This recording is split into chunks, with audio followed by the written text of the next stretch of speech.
오늘 말씀 제목은 사무엘의 마지막 설교 두 번째입니다. 사무엘상 12장은 사무엘의 마지막 설교, 다르게 표현하면 고별 설교라고 했습니다. 저번 달에 제가 1절부터 13절까지 말씀을 나누는데 핵심 주제가 은혜라고 했습니다. 이스라엘이 하나님을 버리고 왕을 세워달라고 요구합니다.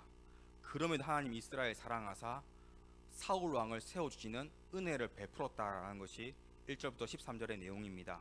그리고 오늘 14절부터 25절은 앞부분이 은혜면 뒷부분은 무엇이냐? 경고입니다. 너희가 하나님을 떠나면, 하나님을 섬기지 아니하면 너희 조상들처럼 너희는 멸망할 것이다, 심판받을 것이다 라는 경고의 메시지를 남겼습니다. 오늘 사무엘의 마지막 설교, 고별 설교를 통해서 우리 베델교회의 신앙을 점검하고 뜨겁게 하나님을 믿고 뜨겁게 기도하시길 간절히 축원합니다. 오늘 본문이 우리 주는 메시지는 우리 첫 번째, 우리 같이 읽겠습니다.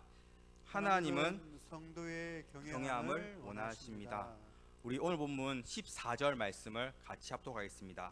너희가 만일 여호와를 경외하며 그를 섬기며 그의 목소리를 듣고 여호와의 명령을 거역하지 아니하며 또 너희와 너희를 다스리는 왕이 너희의 하나님 여호와를 따르면 좋겠지만은, 말씀의 시작은 너희가 만일 여호와를 뭐하며?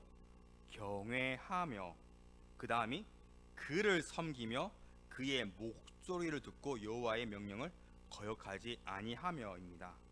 이제 사울 왕이 세워졌으니 이스라엘아, 우리는 왕만 있으면 된다, 왕만을 따르면 된다 라고 한 것이 아니라 사울 왕이 있든지 없든지 너희는 가장 먼저 하나님을 경외하고 하나님 모든 말씀에 순종해야 한다는 것을 사무엘은 강조하였습니다.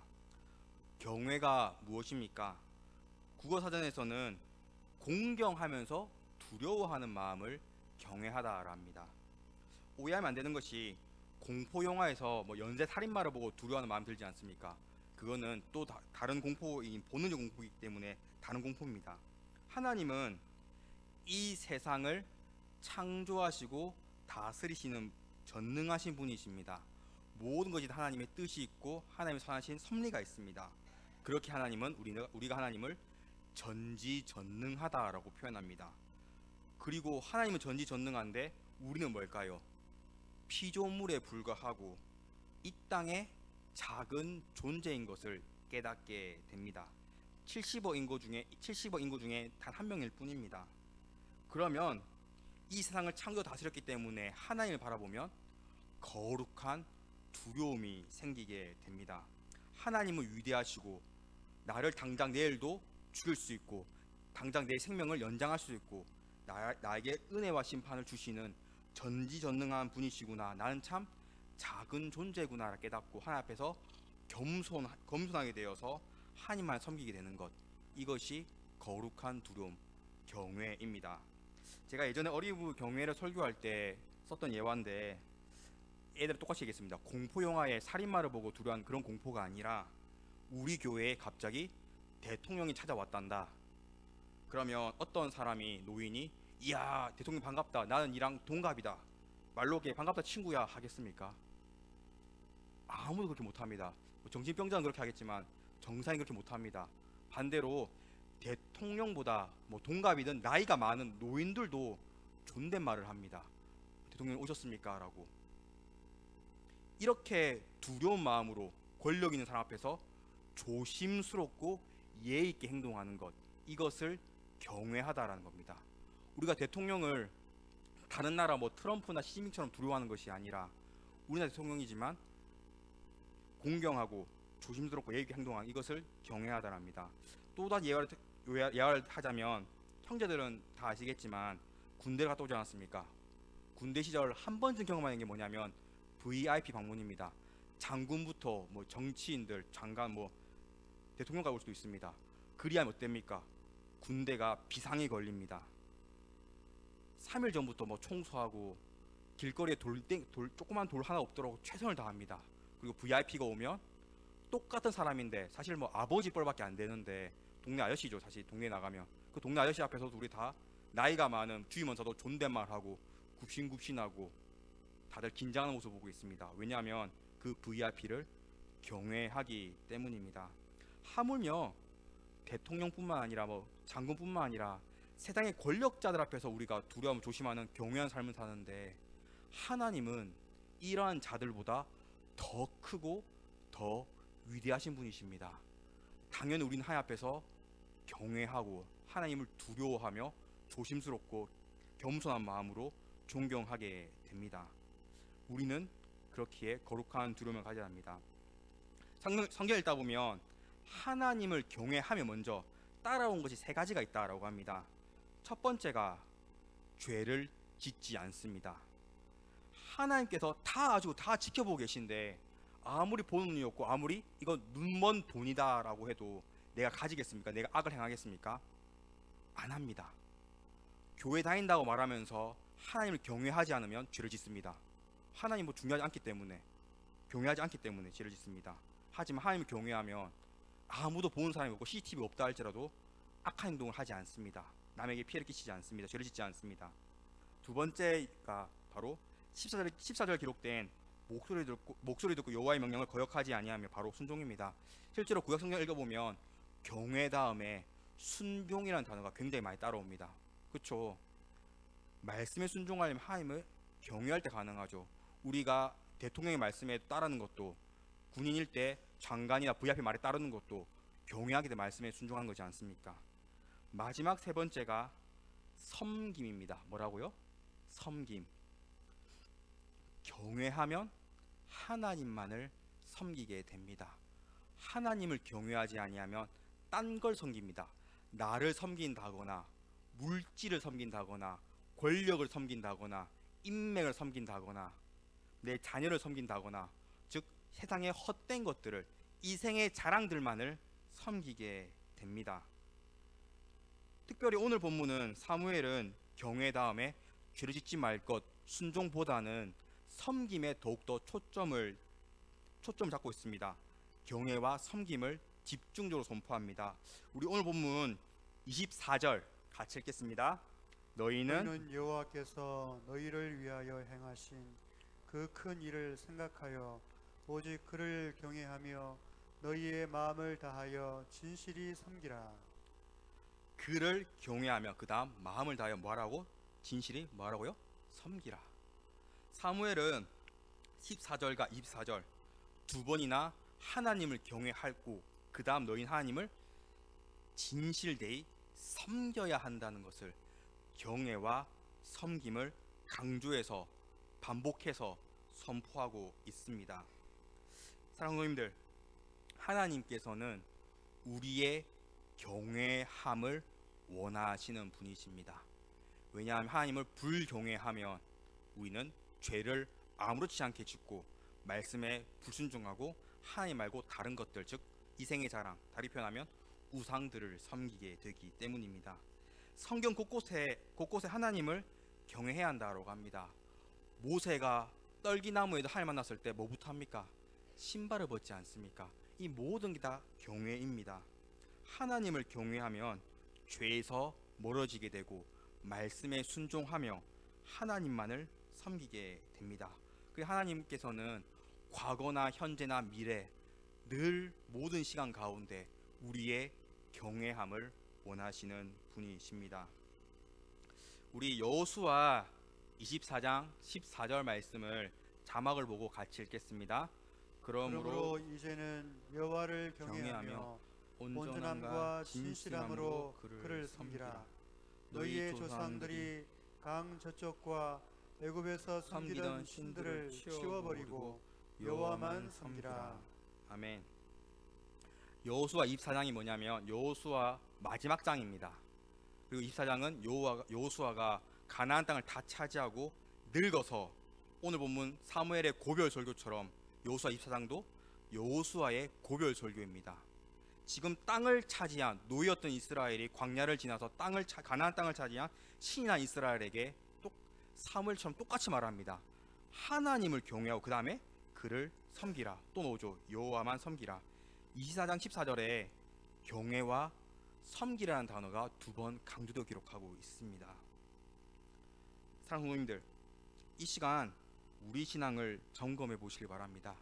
나는 지금 하나님을 어떻게 생각하고 있습니까?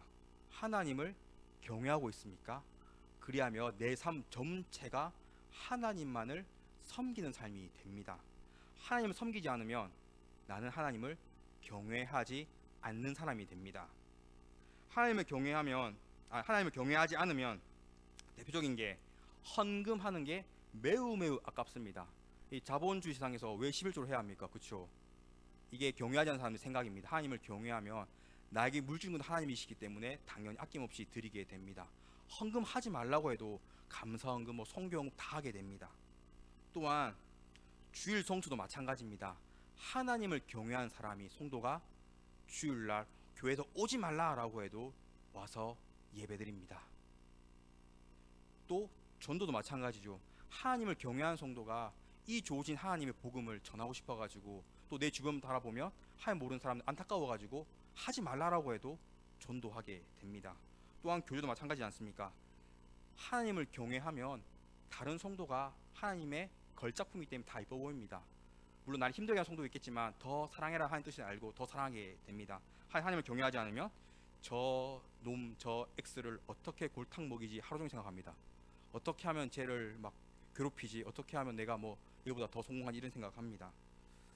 요약해서 헌금 생활, 예배 생활, 교제 생활, 전도 생활 이외에도 교회는 수많은 봉사 헌신들, 하나님을 경외할 때 내가 섬기지, 하나님 경외하지 않으면 귀찮다, 힘들다, 오늘은 쉬어야지라고 나를 섬기게 됩니다. 이 시간 다시 한번 내 상태를 내 신앙을 점검해 보시길 바랍니다. 목사인 저도 가끔 하나님의 경외를 내려놓을 때가 있습니다. 그래야만 나를 섬기게 됩니다. 이거 하지 말자, 쉬자, 다른 성도에게 넘기자 이렇게 됩니다. 하지만 그때일수록 깨닫고 회개하고 돌이키게 됩니다. 성도님들, 하나님의 기쁨 될지 나의 기쁨 될지, 하나님의 영광을 위해 살지 나의 영광을 위해 살지, 하나님을 섬길지 나를 섬길지 하나님의 경외함에 달려 있습니다. 하나님을 경외하셔야 합니다. 죄를 안 짓는 것도 하나님께 다 알고 계신다, 다 보고 계신다 라고 생각하면, 경외함이 있으면 그 어떤 죄, 작은 죄도 짓지 않습니다. 요즘 시대가 하나님을 경외하는 게 매우 중요합니다. 코로나 이후 주일 성수 반토막 났다라고 합니다. 통합 측 통계 얘기죠. 갈수록 동성애를 지지하는 교회들, 목사들이 증가한다라고 합니다. 특히 미국 같은 외국도 유럽은 더 심하죠. 또한 갈수록 자기 욕심만 채우는 성도들, 직분 상관없습니다. 목사든 권사든 장로 집사든 평신도든 다 상관없습니다. 자기 욕심만 채우는 성도들이 증가하는 시대가 되었습니다. 갈수록 성경의 가르침이 아니라 세상의 가르침처럼 물질을 추구하고 쾌락을 추구하고 이런 게 점점 증가한다고 합니다. 왜 그럴까요? 하나님을 경외하지 않기 때문입니다. 그리하면 나를 섬기게 됩니다. 오늘 사무엘의 고별 설교, 또한 인용했던 여호수아의 고별 설교, 다 하나님을 경외하고 하나님만을 섬기라라고 알려주고 있습니다. 그렇게 우리는 이 악한 시대에 세상을 담는 것이 아니라, 세상이 가르치는 너만 잘 먹고 잘 산다, 너만 섬기면 된다라는 나를 섬기는 것이 아니라, 성경 말씀 사무엘과 여호수아 말씀에 순종해서 하나님만을 경외하고 하나님만을 섬기셔야 합니다. 아멘이십니까? 시편 115편 13절 말씀입니다. 높은 사람이나 낮은 사람을 막론하고 여호와를 경외한 자들에게 복을 주시리로다. 성경은 세상은 높은 자가 되라라고 합니다. 돈 많이 벌고 권력도 가지고 인맥도 가지고 인기도 얻고 해라라고 합니다. 지역 유지가 되라라고 합니다. 하지만 성경은 네가 높든지 낮은지 다 중요한 게 아니라 하나님을 경외한 자가 복이 있다라고 합니다. 하나님을 경외할 때 복이 있습니다. 세상처럼 나를 섬기는 것이 아닌 하나님만을 경외하고 하나님만 섬기셔서 복 받는 배들 되시길 축원합니다. 우리 두 번째 같이 읽겠습니다. 두 번째, 하나님은 성도에게 회개할 기회를 베풀어 주십니다. 사무엘은 하나님을 경외 섬기라라는 경고 메시지를 전하면서 이스라엘 백성 눈앞에서 놀라운 기적을 행합니다. 그래서 사무엘의 경고의 메시지가 더 확실하게 먹힙니다.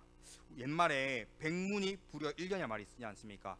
100번 듣는 것보다 뭐 조심해라 하나님을 섬기라 한 것보다 한 번 보는 게 효과 있다라는 것입니다. 실제로 사무엘이 하나님을 섬기라 한 것보다 한 가지 기적을 행하니 이스라엘 백성이 바로 깨닫고 자신들의 죄를 깨닫고 그 이후 하나님만 섬기게 됩니다. 우리 오늘 본문 17절과 18절 같이 읽겠습니다. 오늘은 밀 베는 때가 아니냐. 내가 여호와께 아뢰리니 여호와께서 우레와 비를 보내사 너희가 왕을 구한 일 곧 여호와의 목전에서 범한 죄악이 큼을 너희에게 밝히 알게 하시리라. 이에 사무엘이 여호와께 아뢰매 여호와께서 그날에 우레와 비를 보내시니 모든 백성이 여호와와 사무엘을 크게 두려워하니라. 사무엘이 하나님만을 경외 섬기라고 말한 뒤 백문이 불여일견을 보여줍니다. 17절에 너희가 왕을 구한 일 곧 여호와의 목전에 범한 죄악이 큼을 너희에게 밝히 알게 하겠다라는 것입니다. 너희가 지금 하나님을 버리고 하나님에 대한 신앙을 버리고 왕을 달라고 했다. 이것은 굉장히 악한 일이다. 지금 한 가지 보여줄 테니 이거 통해서 너희의 죄악을 깨달으라고 합니다. 그리고 18절에 하나님께 아뢰입니다. 하나님 우레와 비를 내려 주소서. 말이 끝나자마자 하늘에서 비가 내리고 우레 천둥 번개가 치기 시작했습니다. 그러자 18절에 모든 백성이 여호와 사무엘을 크게 두려워하니라. 그 우레와 그 비를 보고 사무엘 하나님을 드디어 두려워하기 시작했습니다. 경외심이 생기기 시작했습니다. 우리 19절 말씀 19절 합독하겠습니다. 모든 백성이 사무엘에게 이르되 당신의 종들을 위하여 당신의 하나님 여호와께 기도하여 우리가 죽지 않게 하소서. 우리가 우리 모든 죄에 왕을 구하는 악을 더하였나이다.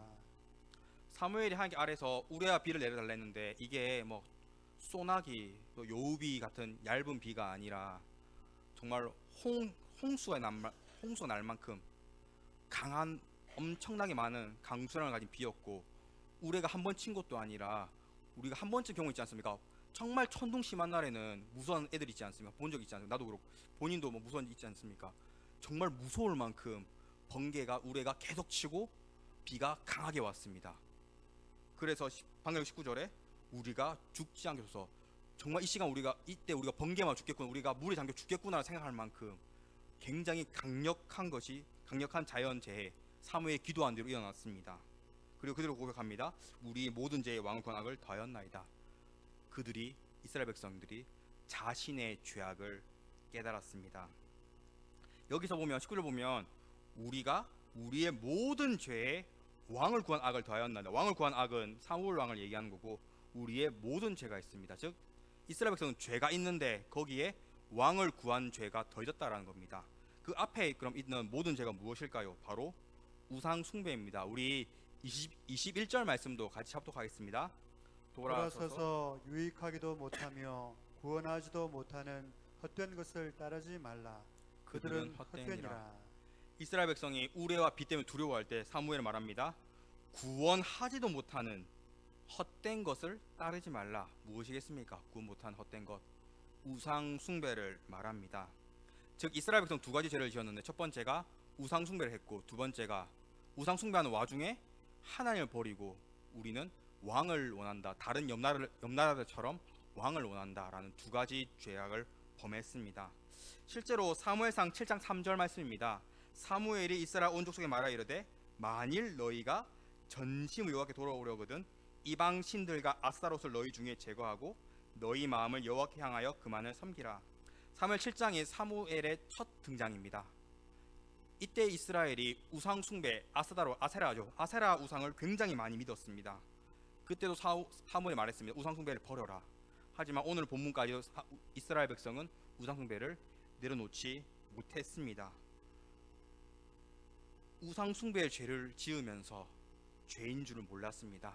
또한 왕을 요구한 것이 하나님을 버렸지만 죄인 것을 몰랐습니다. 하지만 하나님께서 사무엘 선포대로 우레와 비를 엄청나게 큰 천둥 번개, 엄청나게 많은 강수량이 있는 비를 내리사 이스라엘 백성들이 죽음의 위기가 다가오니까 자신들의 죄악을 깨닫게 되었습니다. 즉 하나님께서는 사무엘을 통해서 또한 우레와 비를 통해서 이스라엘 심판하시려는 것이 아니라 사무엘과 우레와 비를 통해서 이스라엘 백성에게 죄를 깨닫게 하시고 회개할 기회를 주셨다라는 뜻입니다. 이스라엘 백성은 19절에 자신의 죄악을 고백하지 않습니까? 회개하고 있지 않습니까? 사랑하는 성도님들, 우리는 죄인입니다.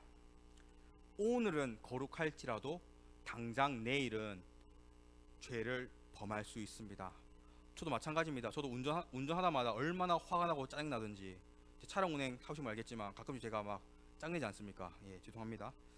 이처럼 사람은 아무리 착하게 살라 해도 거룩하게 살라 해도 우리 안에 원죄가 들어왔기 때문에 죄를 범하게 됩니다. 하지만 하나님은 이것을 보고 지켜만 보고 계실까요? 방목하실까요? 내가 알 바 아니다 하시가 아닙니다. 하나님은 처음에 말했듯이 전지전능하신 분이시기에 놀라우신 방법으로 인간의 생각을 초월해서 내가 죄를 범했음을 깨닫게 하십니다. 다르게 표현하면 우리에게 놀라운 방법으로 회개할 기회를 충분히 주시는 분이십니다. 사무엘의 고별 설교 이후 사무엘 13장부터는 주인공이 사울 왕으로 바뀝니다. 사울 왕은 죄를 짓는데, 다들 아시는 아말렉 사건인데 그때 순종이 제대로 나왔다 이 말씀 오지 않습니까? 그때 죄를 지어도 버림받는 게 아닙니다. 그 앞에도 죄를 짓습니다. 즉 하나님은 사울 왕에게 여러 번 기회를 주십니다. 회개하라, 너가 죄를 지었다. 하지만 사울 왕 끝까지 회개의 기회가 왔음에도 회개하지 않습니다. 그러자 하나님께서는 순종이 제사보다 낫다라고 사무엘보고 시키시고 사울 왕을 버리시는, 심판하십니다. 그리고 다윗을 선택하십니다. 성경 읽다 보면 어떠한 인물들은 딱 한 절 또는 딱 두 절만 등장하는 짧은 사람들이 있습니다. 그리고 그 사람들은 죄 때문에 심판받아 죄 때문에 죽었다라는 기록이 있는데, 창세기의 오난이라던가 아론의 아들이었던 나답과 아비후 제사장들입니다. 짧게 기록되었지만 그들은 죄 때문에 죽었다라는 보다는 그들 삶은 한 절기 때문에 다 기록되지 않지 않았습니까? 그들 삶 전체가 악했다라는 것입니다. 그렇게 결정적인 그 죄의 한 구절이 기록되고 죽었다라는 뜻입니다. 성경 읽다 보면 하나님은 사랑의 하나님이시고 인애와 긍휼이 많으사 오래 참으시는 분이다라고 성경 기록하고 있습니다. 무슨 뜻이냐면 하나님은 죄를 지었다 바로 심판하신 분이 아니라 그 사람을 사랑하사 인자가 넘치시고 오래 참으시는 분이시기에 계속해서 회개의 기회를 다양한 방법으로, 내가 생각지도 못한 방법으로 내가 죄를 지었고 알게 하시고 회개할 기회를 주시는 분이십니다. 사무엘 통해서 우레와 비를 내리사 이스라엘 놀라게 하사 죄를 깨닫고 회개하게 하시고, 신약에 보면 다들 아시는 베드로가 예수님을 3번 모른다고 부인하지 않습니까? 그때 어떻게 자기가 죄인임을 깨닫게 됩니까? 닭이 몇 번 울 때? 3번 울 때. 닭이 우는 소리 듣고도 죄를 깨닫게 된다는 뜻입니다. 그때 베드로가 펑펑 울면서 회개했다 성경 기록하고 있습니다. 이처럼 하나님은 놀라운 방법들로 성도들의 죄를 깨닫게 하시고 충분한 회개의 기회를 주십니다. 이때 회개하셔야 합니다. 성경에 기록된 믿음의 선진들은 우리와 똑같은 사람이기 때문에 죄를 짓습니다. 하지만 회개의 기회가 왔을 때 회개한 사람들입니다. 사울 왕은 죄를 지었을 때 끝까지 회개하지 않습니다. 다윗도 이제 밧세바의 죄를 짓고 살인죄를 저지르지 않습니까? 그때 나단을 통해서 죄를 알게 되었을 때 바로 일주일간 금식기도하면서 회개합니다. 베드로 닭 우는 소리 얘기한 것처럼 비교되는 제자가 있죠. 가룟 유다입니다. 가룟 유다도 성경 읽다 보면 곳곳 예수님께서 회개할 길을 주십니다. 향유 옥합 사건 때도 가룟 유다고 도둑이라 되어 있는데 가룟 유다가 이제 그 돈을 가난이 줘야 한다라고 핀잔 줄 때도 예수님께서는 책망하시면서 내 제사를 준비하는 것이다라고 가룟 유다에게 죄를 알게 하시고, 최후의 만찬 때도 적신 떡을 주시면서 네가 나를 파는 제자다라고 합니다. 하지만 유다는 어떻습니까? 끝까지 사울 왕처럼 회개하지 않습니다. 결국 자살로 심판받지 않습니까? 사랑하는 성도님들, 저도 그렇고 여러분도 그렇고 결국 살다 보면 죄를 짓습니다. 여기 중요한 거는 다 죄를 짓기 때문에 회개하는 것이, 회개의 기회가 왔을 때, 회개의 은혜가 왔을 때 깨닫고 회개하는 것이 매우 매우 중요합니다. 하나님은 전능하신 분이시기에 다양한 방법, 놀라운 방법으로 죄를 깨닫게 하십니다. 만약 끝까지 회개하지 않으면, 모든 기회, 모든 은혜를 내가 다 거절한다면 하나님께서 심판하시고 나에게 이렇게 말씀하시겠습니다. 내가 너를 도무지 알지 못하노라. 유기라고 표현합니다. 유기하십니다. 그렇게 죄를 깨닫게 되면 회개하셔야 합니다. 우리가 이제 신약 성경을 초대교회 시절이라고 합니다. 그 다음 시대를 교부 시대라고 합니다. 그냥 교부가 쉽게 말하면 목회자라고 생각하시면 됩니다.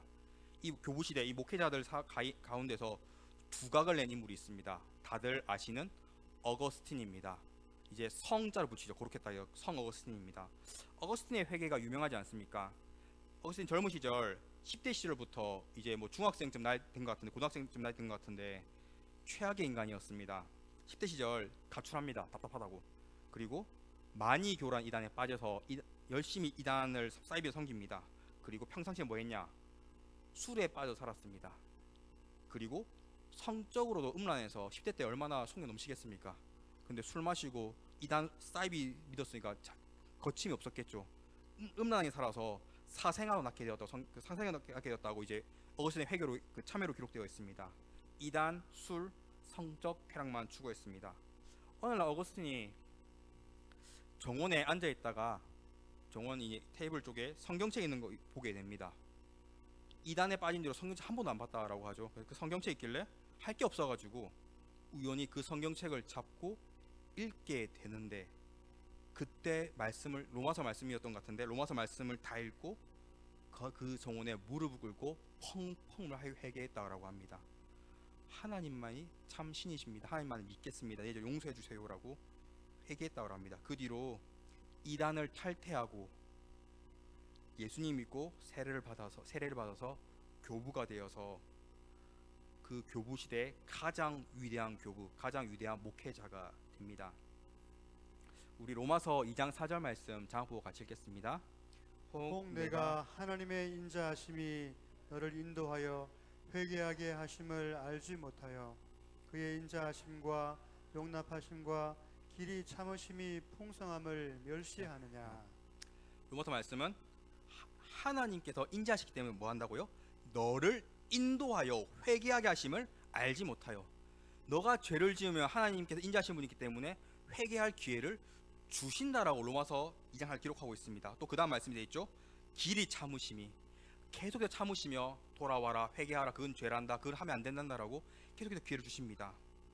하지만 이 회개의 기회, 회개의 은혜를 우리가 깨닫고 회개하면 하나님께서 용서해 주시지만 이 죄의 기회, 회개의 길 가운데서 다 거절하고 여전히 죄 가운데 있다면 심판이 임하게 됩니다. 사랑하는 성도님들, 회개하셔야 합니다.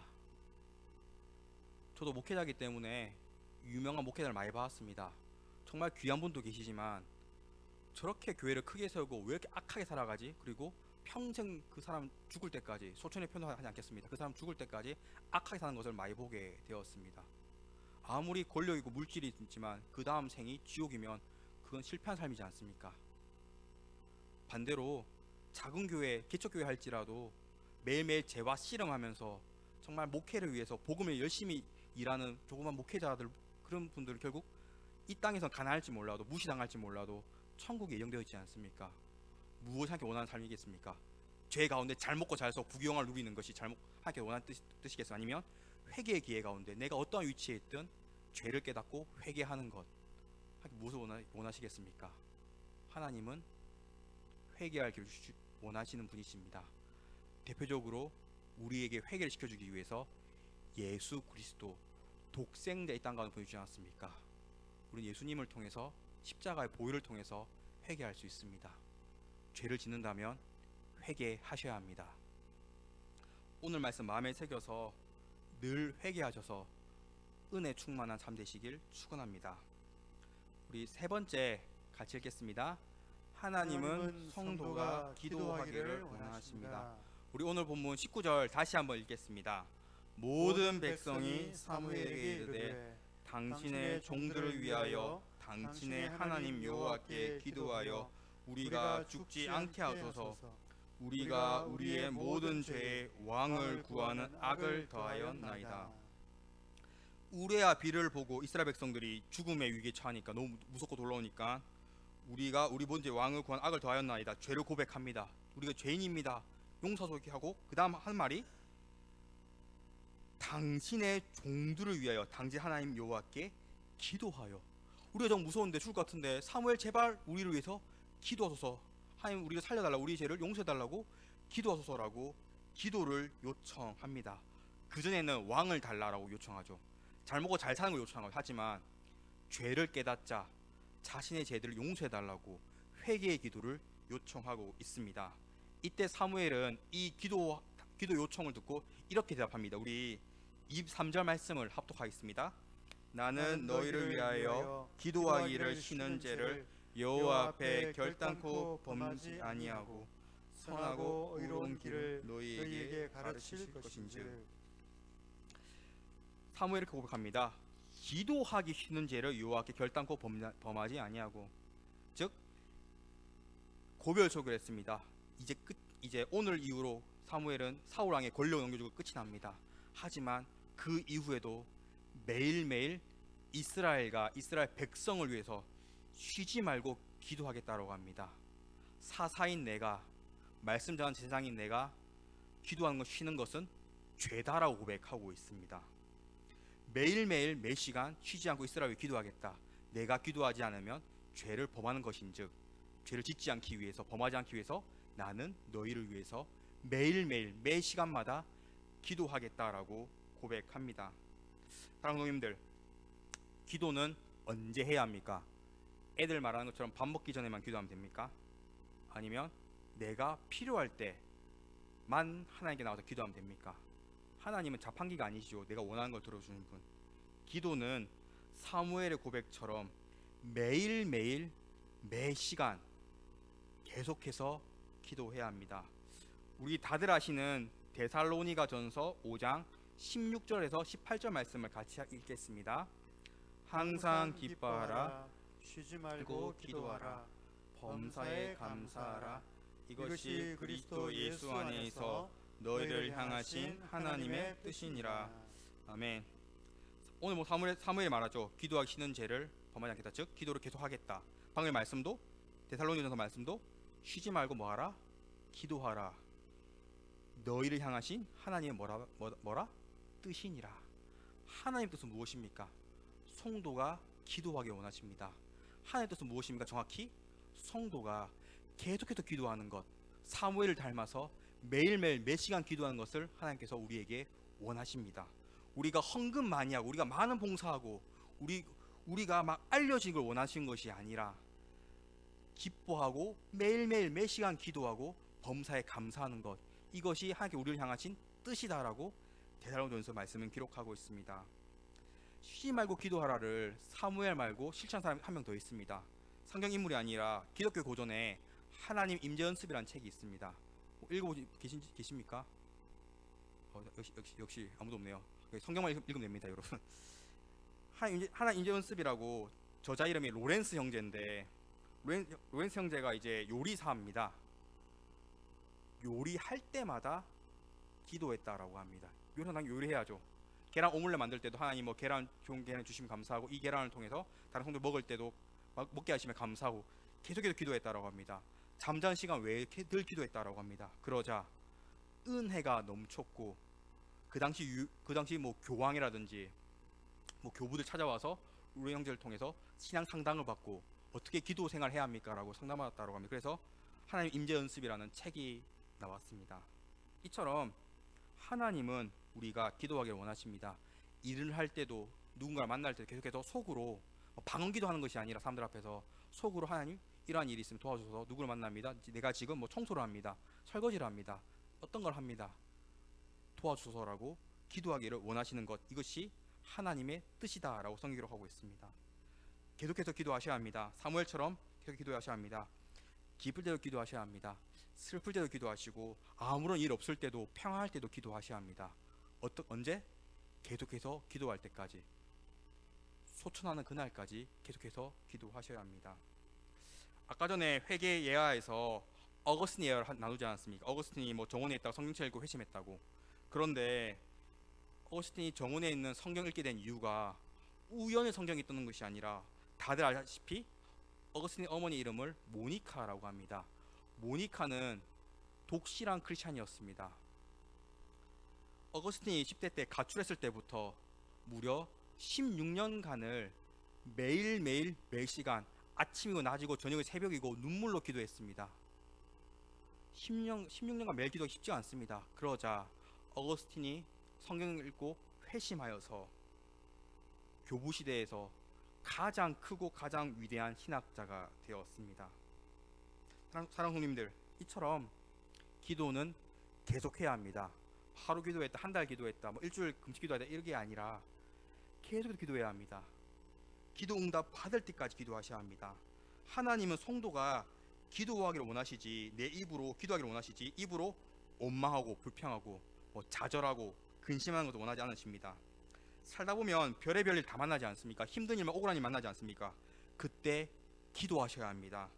기도 외에 다른 방법 없습니다. 기도하면 하나님께서 해결해 주십니다. 기도하면 이 문제는 내가 해결하는 것이 아니라 하나님께 도와주십니다. 기도 하나님께서 일하십니다. 믿으십니까? 기도하지 않는 성도는 결국 내 힘으로 해결하려고 합니다. 또한 기도하지 않으면 성도는 결국 잘못된 선택을 하게 됩니다. 결국 기도하지 않으면 모든 성도는 실패합니다. 무엇을 하든지. 그렇기에 기도하셔야 합니다. 기도할 때 하나님께 역사하시고, 기도할 때 은혜가 있고, 기도할 때 응답이 있고, 기도할 때 개차반이었던 어거스틴이 위대한 교부가 된 것처럼 하나님께서 기도한 성도의 모든 상황을 역전시켜 주십니다. 다들 아시는 말씀인 예레미야 33장 3절 말씀입니다. 너는 내게 부르짖으라, 내가 내게 응답하겠고 내가 알지 못하는 크고 은밀한 일을 내게 보이리라. 예레미야 말씀에도 너는 내게 부르짖 크게 기도하라, 내가 내게 뭐하겠다? 응답하겠고 은밀한 일을 내게 보이리라. 오늘 이 시간 기도하기 뭐였습니다?